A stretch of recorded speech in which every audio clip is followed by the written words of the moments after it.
पापी जग तारायाला, पापी जग तारायाला।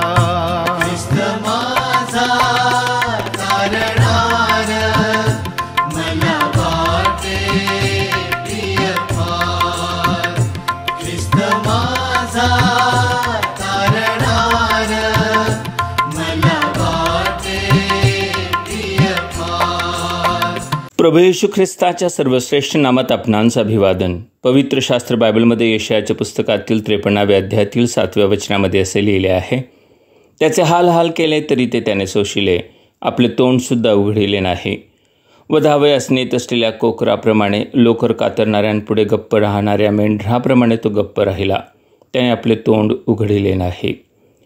यशायाने किमान 700 वर्षांपूर्वी केलेले हे भविष्य कमी व इतिहासच अधिक वाटते। त्याने वर्णन केलेली प्रत्येक घटना कालांतराने प्रत्यक्षात जशीच्या तशी घडल्याचे शुभवर्तमानकर्त्यांनी नमूद केले आहे। यशाया म्हणतो, त्याने आपले तोंड उघडिले नाही। शुभवर्तमानात सांगितले आहे, त्याने तोंड उघडले ते केवळ सत्याच्या पुष्ट्यर्थ, तक्रार करण्यासाठी किंवा आपला बचाव करण्यासाठी नाही। त्याचा छळ होत असता व अपमान व निंदा केली जात असताना त्याने त्यांच्याकडे रागाने पाहिले नाही, त्यांना विरोध केला नाही, त्यांच्याशी थोडासा देखील संघर्ष केला नाही। त्यांना तोंड उघडून शाप दिला नाही किंवा धमकी देखील दिली नाही। यशाया म्हणतो, वधावयास नेत असलेल्या कोकराप्रमाणे, लोकर कातरणाऱ्यांपुढे गप्प राहणाऱ्या मेंढराप्रमाणे तो गप्प राहिला। कोकरू किंवा मेंढीच्या बाबतीत तुम्ही काहीही करा, इतर प्राण्यांप्रमाणे ते विरोध करीत नाहीत।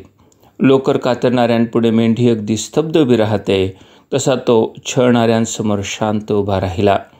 या प्राण्याला आपल्याला वधले जात आहे हे कळले तरी तो वधणाऱ्याला विरोध करीत नाही किंवा पळून जाण्याचा प्रयत्नही करीत नाही। या तुलनेतून ख्रिस्ताचे संपूर्ण समर्पण अधोरेखित होते। खऱ्या अर्थाने तो जगाचे पापहरण करणारा देवाचा कोकरा होता। त्याच्या तोंडावर थुंकले जात असताना त्याने आपले मुखही फिरवून घेतले नाही। तो वधस्तंभावर असताना तिथून येणारे जाणारे, एका बाजूचा चोर, प्रमुख याजक, शास्त्री व वडील त्याला हिनवत व निंदा करीत त्याला वधस्तंभावरून उतरण्याचे आवाहन करीत असताना तो आपल्या दैवी सामर्थ्याने नक्कीच उतरू शकला असता, परंतु त्याने संयम दाखविला। तो शांत राहिला, कारण त्याचे पित्यावर प्रेम होते व तो त्याच्या आज्ञेचे परिपूर्ण पालन करीत होता। त्याचे आपल्यावरही प्रेम होते व आपल्या तारणाचे कार्य त्याला पूर्ण करावयाचे होते। तो मरेपर्यंत आज्ञाधारक व समर्पित होता। त्याला छळणाऱ्यांना त्याने तोंड उघडून नाही, तर मरणातून पुन्हा जिवंत होऊन उत्तर दिले।